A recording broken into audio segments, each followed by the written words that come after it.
ಹಿಂಗಿದು ಬಹಳ ಬಹಳ ಮಹತ್ವ.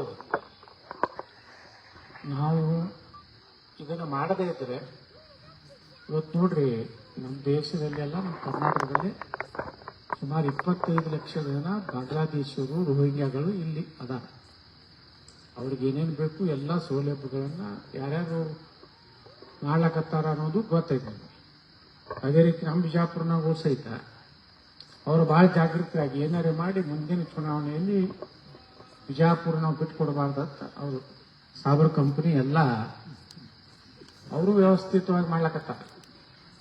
ನಾವು ಅಲಕ್ಷ್ಯ ಮಾಡಿದ್ರೆ ಮತ್ತು ಆಲಸ್ಯತನ ತೋರಿದ್ರೆ ಈಗೇನು ನಾವು ನೋಡ್ಲಕತ್ತೀವಿ. ಪಶ್ಚಿಮ ಬಂಗಾಳ ಪರಿಸ್ಥಿತಿ ಹೆಂಗೈತಿ, ಕೇರಳದಾಗ ಏನೈತಿ, ತಮಿಳುನಾಡದಾಗ ಮೊನ್ನೆ ಸುಮಾರು 1 ಕೋಟಿ ಸಮೀಪ ಇಂಥ ಪಟ್ಟಿ ಮತದಾರರು, ಬಿಹಾರದಲ್ಲಿ ಇದನ್ನೆಲ್ಲ ನೋಡಿದಾಗ ನಾವು ಪ್ರತಿಯೊಬ್ಬ ಮತದಾರ ಜಾಗೃತಿಯಾಗಿ ಮತ ಹಾಕೋದು ಬಹಳ ಅವಶ್ಯ. ಆ ಮತ ಹಾಕುವುದು ಎಷ್ಟು ಅವಶ್ಯ ಐತಿ ಅಷ್ಟು ನಾವು ದೇಶ, ನಮ್ಮ ರಾಜ್ಯ, ನಮ್ಮ ವಿಜಾಪುರ ಸುಭದ್ರ ಇರ್ತದೆ. ನಾವು ಒಮ್ಮೆ ಕಳ್ಕೊಂಡೇವು ಅಂದ್ರೆ ಮತ್ತೆ ಹೊಳ್ಳಿ ಸಿಗೋದಿಲ್ಲ. ಈಗ ನಮ್ಮ ಕೈಯಾಗೈತಿ ಬಿಜಾಪುರ. ಮುಂದೆ ಏನೋ ಬಹಳ ಪ್ರಯತ್ನ, ಸುಪ್ರೀಂ ಕೋರ್ಟ್ ತನಕ ಹೋದ, 2 ಸಲ ಹೋದ. ಯಾರು ವಕೀಲರು ಅಂದ್ರೆ ಕಪಿಲ್ ಸಿಬಲ್, ಮನು ಸಿಂಗ್, ಅಭಿಷೇಕ್ ಸಿಂಘ್ವಿ ಇಂಥವ್ರು ಕೊಟ್ಟಿದ್ದಾರೆ. ನಾವು ಬರೀ ಹೆಣ್ಮಗಳು ಕೊಟ್ಟಿದ್ವಿ. ಮೀನಾಕ್ಷಿ ಇವರು ಹೇಳಿ ಅವರು ಒಳ್ಳೆ ಲಾಯರ್. ಇಲ್ಲ ನಾವು ಬೋಗಸ್ ಓಟ್ ಮಾಡಿಸಿವಿ ಹೋಗೇ ಹೋದ. ಇಲ್ಲಿ ಬೆಂಗಳೂರು ಹೈಕೋರ್ಟ್ನಾಗ 1 ಲಕ್ಷ ರೂಪಾಯಿ ದಂಡ ಹಾಕಿ ಸುಳ್ಳು ಹೇಳಿ ಅಂತೇಳಿ ಅವನಿಗೆ ದಂಡ ಆಯ್ತು. ಈ ಸುಪ್ರೀಂ ಕೋರ್ಟಿಗೆ ಮೊದಲು ಹೋಗಿ ಅವರು ಜಜ್ಮೆಂಟ್ ಆಗಿದ್ರಿ, ಚೀಫ್ ಜಸ್ಟಿಸ್ ಅವರು ಕೊಟ್ಟಿದ್ರು. ಈ ಮಾನ್ಯ ಮಾತ್ರ ರಿವ್ಯೂ ಹಾಕಿದ್ದ ಸುಪ್ರೀಂ ಕೋರ್ಟ್. ಮತ್ತೆ ಅವರು ಸುಪ್ರೀಂ ಕೋರ್ಟ್ನವ್ರು 1 ಲಕ್ಷ ದಂಡ ಹಾಕಿ 2 ಲಕ್ಷ ದಂಡ ಮಾಡಿ ಕಳಿಸ್ಯಾರ. ಅಂದ್ರೆ ಅವ್ರು ಇಲ್ಲಿವರೆಗೆ ಏನೂ ಇಲ್ಲ ಅಂದ್ರೆ ಏನು ಬೋಗಸ್ ವೋಟಿಂಗ್ ಮಾಡಿಲ್ಲ ಇವರು ಅನ್ನೋದಿದ್ರೂ ಸಹಿತ ಇಷ್ಟು ಮಾಡ್ತಾರ. ಅವರಿಂದ ದೊಡ್ಡ ದೊಡ್ಡ ಶಕ್ತಿಗಳು ಅದಾವ. ಅವ್ರೇ ಅದಕ್ಕೆ ನಾನು ರಾಜಕಾರಣ ಮುಗಿಸ್ಬೇಕು, ಇವನು ಮುಗಿಸ್ಲಿಕ್ಕಂದ್ರೆ ನನ್ನ ಮಗಂದು ಮುಖ್ಯಮಂತ್ರಿ ಕುರ್ಚಿ ಹೋಗ್ತೈತಿ ಅವರು ಹೋದಾರ. ಆ ಕಂಪ್ನಿ ಐತಿ, ಕಾಂಗ್ರೆಸ್ನಾಗ ಅದಾರ. ಇವ್ರೆಲ್ಲಾರ್ದು ಉದ್ದೇಶ ಬಿಜಾಪುರ ಮ್ಯಾಗ ಭಾಳ ಕಣ್ಣೈತಿ ಎಲ್ಲಾರ್ದು. ಅದ್ರಾಗ ಮುಂದಿನ ಸಲ 28ರ ಭಾಳ ದೊಡ್ಡ ಕಣ್ಣೈತಿ. ಇವ್ನ ಹೆಂಗ್ ಬರ್ತೈತೆ JCB ನೋಡೋಣ ಅನ್ನೋರು ಅದ. ಅದಕ್ಕೆ ನೀವೆಲ್ಲ ಮತದಾರ ಈಗೇನಾಗ್ತದೆ, ಇಲ್ಲಿ ಬಬಲೇಶ್ವರ ಕ್ಷೇತ್ರದಾಗ ಇದೀವಿ, ಬಾಗೇವಾಡಿ ಕ್ಷೇತ್ರದಾಗ ಇದೀವಿ. ಇದೆಲ್ಲ ಕಿತ್ಕೊಂಡು ಬಿಜಾಪುರಕ್ಕೆ ನೀವು ಬರ್ಬೇಕು. ಇಲ್ಲಿ ಮನಿ ಕಟ್ಟಿರಿ ಅಂದ್ರೆ ನೀವು ನಾನು ಮತದಾರ ಆಗ್ಬೇಕು.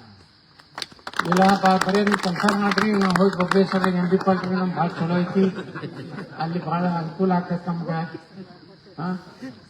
MB ಪಾಲ್ಟ್ರಿ ದೊಡ್ಡ ಕುಳ ಐತಿ, ಅಲ್ಲೆಲ್ಲ ವ್ಯವಸ್ಥೆ ಭಾಳ ಮಾಡ್ತಾರಂತ ವೋಟ್ ಹಾಕೋತ ಹೋದ್ರೆ. ಇಲ್ಲಿ ಬಿಜಾಪುರ ಕಳ್ಕೊಂಡ್ರ ಅಂದ್ರೆ ಇಡೀ ಜಿಲ್ಲಾಕ್ಕೆ ಏನೋ ಬಿಜಾಪುರ ಅಂದ್ರೆ ಒಂದು ಕಳಿಸಿದ್ದಂಗೆ ಇಡೀ ವಿಧಾನಸಭಾದಾಗ ನಾವೇ ಮಾತಾಡ್ತೀವಿಲ್ಲ.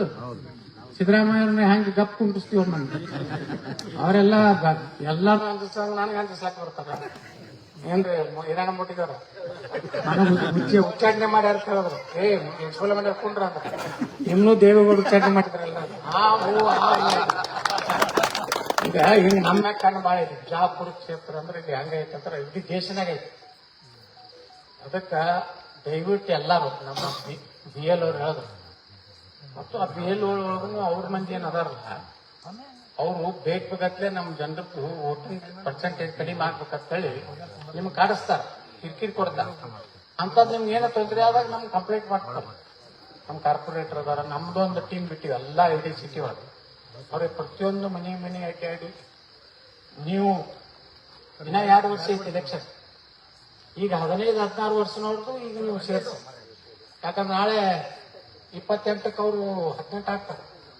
ಅದಕ್ಕೆ ಅದನ್ನ ಎಲ್ಲ ಜಾಗೃತಿ ನಮ್ಮ ಟೀಚರ್ಗಳಿಗೂ ನಾವು ವಿನಂತಿ ಮಾಡ್ಕೋತೇವೆ.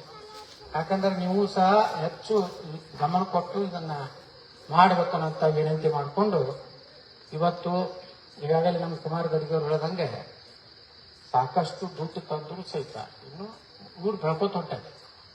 ಬೆಳೆದಂಗೆ ಅದು ಹಂಗೆ ಬೇಡಿಕೆಗಳು ಇದ್ದೇ ಇರ್ತಾವೆ. ನೋಡ್ರಿ, ಇವಾಗ ಈಗ ನಾವು 24x7 ಕುಡಿ ನೀರಿನ ಮೊದಲಿಂದ ಹಂತ ಮಾಡಿದ್ವಿ. ಈಗ ನಮ್ಮ ವಾಟರ್ ಬೋರ್ಡ್ ಎಕ್ಸಿಕ್ಯೂಟಿವ್ ಕೇಳಿದೆ, ಇಲ್ಲ ಸರ್ ಇವು ಎಕ್ಸ್ಟೆನ್ಷನ್ ಪರ್ಮಿಷನ್ ಕೊಡಲಾಗುತ್ತೆ. ಈ ಮಾತು ಅಲ್ಲಿ ಬಡದಾಡಬೇಕು, ಬಡದಾಡಿ ಮತ್ತೆ ಇನ್ನ ಸಿಟಿ ಲಿಮಿಟ್ನು ಜಾಸ್ತಿ ಆಗೈತಿ. ಮೊನ್ನೆ ಹೊಸ ಇದ್ರ ಪ್ರಕಾರ ಸಿಟಿ ಲಿಮಿಟ್ ಜಾಸ್ತಿ ಆಗಿದೆ. ಇನ್ನು ಅದರ ಮ್ಯಾಗ ಮತ್ತೆ ಈಗ ಕೋಲಾರದಿಂದ ನೀರು ಬರುದು ಸುಮಾರು ಒಂದು 55 ಕೋಟಿ ರೂಪಾಯಿದು ಮೊನ್ನೆ 2-3 ಸಲ ಹೇಳಿದ ಮ್ಯಾಗ ವಿಧಾನಸೌಧದಾಗ ಚರ್ಚೆ ಮಾಡಿದ್ಮ್ಯಾಗ ಈಗ ಮೊನ್ನೆ ಟೆಂಡರ್ ಆಗೈತೆ, ಕೆಲಸ ಚಾಲು ಆಗೈತೆ. ಇನ್ನು ನೀರು ಬರೋದು ಏನು ಸಮಸ್ಯೆ ಇದೆ ಬಿಜಾಪುರ. ನೀರು ಬಂದ ಮ್ಯಾಗ ಇನ್ನು ಡಿಸ್ಟ್ರಿಬ್ಯೂಷನ್ ಆಗ್ಬೇಕು. ಡಿಸ್ಟ್ರಿಬ್ಯೂಷನ್ ಆಗ್ಬೇಕಾದ್ರೆ ಇವೆಲ್ಲ ಸುಮಾರು 1200 ಕಿಲೋಮೀಟರ್, ಇದು 120 ಕಿಲೋಮೀಟರ್, 120 ಕಿಲೋಮೀಟರ್ ಹೊಸದಿಗೆ ಸಿಟಿಗೆ ಸೇರೈತೆ. ನೀವು 120 ಹೆಂಗೆ ಆಗ್ತಿರ್ತೀರಿ, ಹಿಂಗೆ ಹಿಡಿದ್ರೆ ಹಿಂಗೆ ಹಿಡಿದು ಎಲ್ಲ ಹೋಗ್ಬೇಕಲ್ಲ. ಅಂದ್ರೆ ಆ ಲೆಕ್ಕದಲ್ಲೇನೆ ನಾನು ಅದು ಪ್ರಯತ್ನ ಮಾಡ್ಲಕತ್ತೀವಿ. ಎಲ್ಲೆಲ್ಲಿ ಈಗ ಕೆಲವೊಂದು ಬಡಾವಣೆದಾಗ ಹೇಳೋದು ಆ ಬೋರ್ ನೀರಿನಲ್ಲಿ ಏನೋ ಮನುಷ್ಯರು ಕುಡಿಯುವಂತ ನೀರು ಯೋಗ್ಯ ಇಲ್ಲ ಅಂತ ಹೇಳಿ ಇವತ್ತೇನು ಅವ್ರು ಹೇಳ್ಯಾರ. ಅದಕ್ಕೆ ನಾನು ಈ ಮುಂದಿನ ಬರುವ ಅಧಿವೇಶನದಾಗ ನಾನು ಪ್ರಯತ್ನ ಮಾಡಿ ಇಡೀ ನಗರದಲ್ಲಿ ಮತ್ತೊಂದು ಹಂತದ ಕುಡಿ ನೀರಿನ 24 ಗಂಟೆ ನೀರಿನ ಒಂದು ಯೋಜನೆ ಬಗ್ಗೆ ಹೋರಾಟ ಮಾಡ್ತೀನಿ ಅಂತೇಳಿ ಈ ಸಂದರ್ಭದಾಗ ಹೇಳಕ್ ಬಯಸ್ತಾ ಇದ್ದೇನೆ. ಅದರ ಜೊತೆಗೆ ಇವತ್ತು ಈ ವಾರ್ಡ್ನಲ್ಲಿ ಈ ಸಲ ಈಗಾಗಲೇ ಹೇಳದಂದ್ರೆ ಸಾಯಿ ಪಾರ್ಕ್ ಮುಖ್ಯ ರಸ್ತೆ ಏನಿದಲ್ಲ, ನಮ್ಮ ಇಬ್ರಾಹಿಂಪುರ ಕ್ರಾಸ್ನಿಂದ ಈ ವಜ್ರಹನುಮಾನ್ ನಗರದ ಫ್ಲೈಓವರ್ ಏನಿದೆ ಅದ್ರಲ್ಲಿ 12 ಕೋಟಿ ರೂಪಾಯಿ ನಾವು ಈ ಟೆಂಡರ್ ಆಗ್ಲಾಕತ್ತದ. ಪೂರ್ತಿ 4 ಲೈನು, ಸೆಂಟ್ರಲ್ ಲೈಟು, ಪೂರ್ತಿ ಸಿಮೆಂಟ್ ರೋಡ್ 12 ಕೋಟಿ ರೂಪಾಯಿ ಮಾಡ್ಲಾಕತ್ತೀವಿ. ಅಲ್ಲಿಂದ ಇವತ್ತು ಆಂತರಿಕ ಭೂಮಿ ಪೂಜಾ ಇವತ್ತು 5 ಕೋಟಿ ರೂಪಾಯಿ ಮಾಡಿದ್ವಿ. ಅಲ್ಲಿಂದ ಚಾಂದ್ಪುರ್ ಕಾಲನಿ ಹೆಸರಲ್ಲೇ 5 ಕೋಟಿ ರೂಪಾಯಿ ಮಂಜೂರಾಗಿದೆ. ನಮ್ಮ ಕುಮಾರ್ ಗಡಿಗೆ ಅವರು ತಮ್ಮ ಮಹಾತ್ಮ ಗಾಂಧಿ ಇದ್ರಾಗ ನಗರ ವಿಕಾಸ ಯೋಜನೆದಾಗ 1.5 ಕೋಟಿ ರೂಪಾಯಿ ಅವರು ಹಣ ತಂದ. ಅಲ್ಲಿಂದ ಅಮೃತ ಯೋಜನೆ ಒಳಗೆ 4 ಗಾರ್ಡನ್ಗಳು ನೀವು ಕೇಳ್ತಿದ್ರಿ. ಐಟಿ ಗಾರ್ಡನ್ಗಳು ಈಗ ಎಷ್ಟೋ ಮಂದಿ ಮನೆಯನ್ನು ಕೊಟ್ರಿ. ಅದ್ರೊಳಗೆ ಯಾವ್ಯಾವ ಅದಾವ ಅಂದ್ರೆ ವಾರ್ಡ್ ನಂಬರ್ 21 ಸಾಯಿ ಪಾರ್ಕ್ ಅದು, ಸರ್ವೆ ನಂಬರ್ 954/6 ಇದು 2 ಎಕರೆ ಐತಿ. ಇದು ನಾವು ಭೂಮಿ ಪೂಜೆ ಮಾಡಬೇಕಾಗಿತ್ತು. 58,53,000 ರೂಪಾಯಿ ಇದಕ್ಕೆ ಮಂಜೂರಾತಿ ಆಗೈತಿ, ಟೆಂಡರ್ ಆಗೈತಿ. ಅಲ್ಲಿಂದ ಗುರುಪಾದೇಶ್ವರ ನಗರದ ಹತ್ತಿರ ಉದ್ಯಾನವನ ಇದು 63,93,000 ಇದು ಟೆಂಡರ್ ಆಗೈತಿ. ವಜ್ರ ಹನುಮಾನ್ ನಗರದ ಉದ್ಯಾನವನ ಅಭಿವೃದ್ಧಿ ಪಡಿಸೋದು ಇದು 43,03,000 ರೂಪಾಯಿ. ಅಲ್ಲಿಂದ ಸಾಯಿ ಪಾರ್ಕ್ನ ಸರ್ವೆ ನಂಬರ್ 954/6B ಇದು 2 ಎಕರೆದಲ್ಲಿ 53,03,000. ಈ ರೀತಿ 4 ಏನು ಬಡಾವಣೆಗಳದ್ದು ಈಗಾಗಲೇ ಟೆಂಡರ್ ಆಗಿದೆ. ಇನ್ನು ಭೂಮಿ ಪೂಜೆ ಮಾಡಿ ಚಾಲು ಮಾಡಬೇಕಾಗಿದೆ. ಈಗ ಮಾತ್ರ ನೀವು ಕೆಲವೊಂದು ಕೊಟ್ಟಿರಿ. ಈಗ ಯಾವ್ಯಾವ ಗಾರ್ಡನ್ಗಳು ಆಗ್ಬೇಕು ನೀವು ಅಂತ ಕೊಟ್ಟಿರಿ. ಅದನ್ನ ನಾಳೆ ಇನ್ನೊಂದು ವಾರ 15 ದಿವಸನಾಗ ನಾವು ಬಿಡಿ ಮೀಟಿಂಗ್ ಮಾಡಕತ್ತೀವಿ.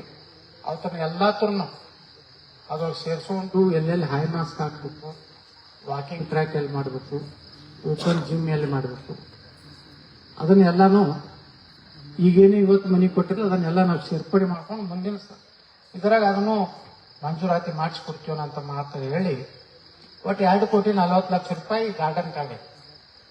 ಏನಲ್ಲಿ ಒಂದು ಇಂಗ್ಲಿಷ್ ಪಬ್ಲಿಕ್ ಸ್ಕೂಲ್ 4 ಕೋಟಿ ರೂಪಾಯಿದ್ದು ಇಬ್ರಾಹಿಂಪುರ ಶಾಲೆ ಒಳಗ ಏನು ಇಂಗ್ಲಿಷ್ ಮೀಡಿಯಂ ಸ್ಕೂಲು ಸ್ಯಾಂಕ್ಷನ್ ಆಗಿದೆ.